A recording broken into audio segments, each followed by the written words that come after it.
क्या आपने कभी सोचा है कि इस विशाल ब्रह्मांड में एक ऐसा स्थान भी है जहां न दुख है, न भय और न ही मृत्यु का कोई अस्तित्व?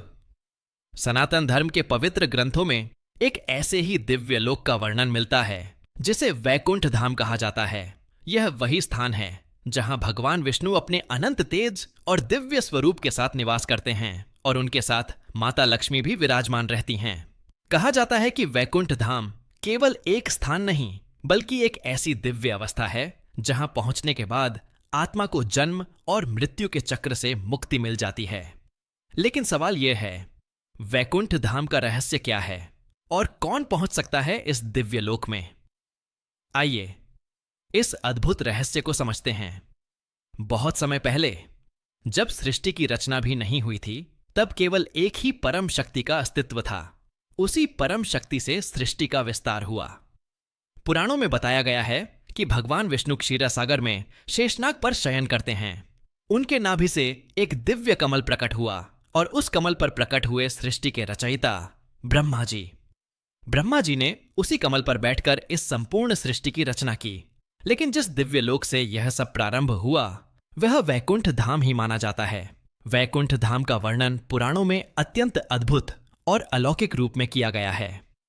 कहा जाता है कि वहां के महल सोने और रत्नों से बने होते हैं, जिनकी चमक सूर्य से भी अधिक तेजस्वी होती है। चारों ओर दिव्य प्रकाश फैला रहता है और वातावरण में शांति, प्रेम और आनंद की अनुभूति होती है। वहां न कोई दुख है, न कोई क्रोध और न ही किसी प्रकार का लोभ। वैकुंठ में रहने वाली सभी आत्माएं भगवान की भक्ति में लीन रहती हैं और सदा दिव्य आनंद का अनुभव करती हैं। वहां के वृक्ष कल्प वृक्ष जैसे होते हैं, जो भक्तों की शुभ इच्छाओं को पूर्ण कर सकते हैं। वहां की नदियां अमृत के समान पवित्र जल से भरी रहती हैं। सबसे अद्भुत बात यह है कि वैकुंठ धाम में समय का प्रभाव भी नहीं पड़ता। वहां न बुढ़ापा आता है और न ही मृत्यु का कोई भय होता है।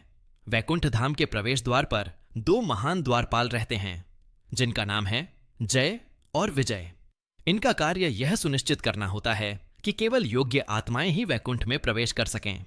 एक बार 4 महान ऋषि वैकुंठ धाम में भगवान के दर्शन के लिए पहुंचे, लेकिन किसी कारणवश द्वारपालों ने उन्हें रोक दिया।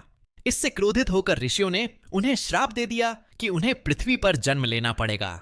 इसी श्राप के कारण जय और विजय ने पृथ्वी पर 3 जन्म लिए और हर जन्म में भगवान विष्णु ने अवतार लेकर उनका उद्धार किया।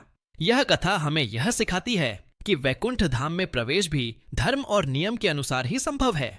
वैकुंठ धाम में भगवान विष्णु 4 भुजाओं वाले दिव्य स्वरूप में विराजमान रहते हैं। उनके हाथों में शंख, चक्र, गदा और पद्म होते हैं। शंख धर्म और सत्य का प्रतीक है। चक्र अधर्म के नाश की शक्ति दर्शाता है। गदा शक्ति और न्याय का प्रतीक है और पद्म पवित्रता और ज्ञान का प्रतीक माना जाता है। उनके समीप माता लक्ष्मी विराजमान रहती हैं, जो समृद्धि और सौभाग्य की देवी हैं। लेकिन एक महत्वपूर्ण प्रश्न अभी भी बाकी है, क्या कोई साधारण मनुष्य वैकुंठ धाम तक पहुंच सकता है? पुराणों के अनुसार जो व्यक्ति अपने जीवन में सत्य, दया और भक्ति का मार्ग अपनाता है, जो दूसरों के प्रति करुणा रखता है और जो ईश्वर को सच्चे मन से याद करता है, वही अंत समय में वैकुंठ धाम की प्राप्ति कर सकता है। कहा जाता है कि जब किसी सच्चे भक्त का अंत समय आता है, तब भगवान के दूत स्वयं उसे लेने आते हैं और उसे वैकुंठ धाम ले जाते हैं। वहां पहुंचने के बाद आत्मा को फिर कभी जन्म और मृत्यु के चक्र में नहीं आना पड़ता। कुछ संत और विद्वान यह भी कहते हैं कि वैकुंठ केवल आकाश में स्थित कोई स्थान नहीं है। यह एक ऐसी आध्यात्मिक अवस्था भी है जिसे मनुष्य अपने जीवन में भी अनुभव कर सकता है।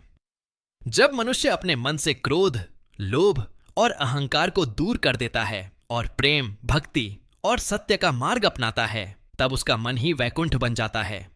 यही वैकुंठ धाम का सबसे बड़ा रहस्य है। वैकुंठ की कथा हमें यह सिखाती है कि जीवन का उद्देश्य केवल धन और भौतिक सुख प्राप्त करना नहीं है, बल्कि आत्मा की शुद्धि और ईश्वर के प्रति प्रेम विकसित करना है। जब मनुष्य धर्म और सत्य के मार्ग पर चलता है, तब उसका जीवन भी दिव्य बन जाता है। यदि आपको यह दिव्य कथा पसंद आई हो तो इस वीडियो को लाइक करें और हमारे YouTube चैनल को सब्सक्राइब करना न भूलें। धन्यवाद।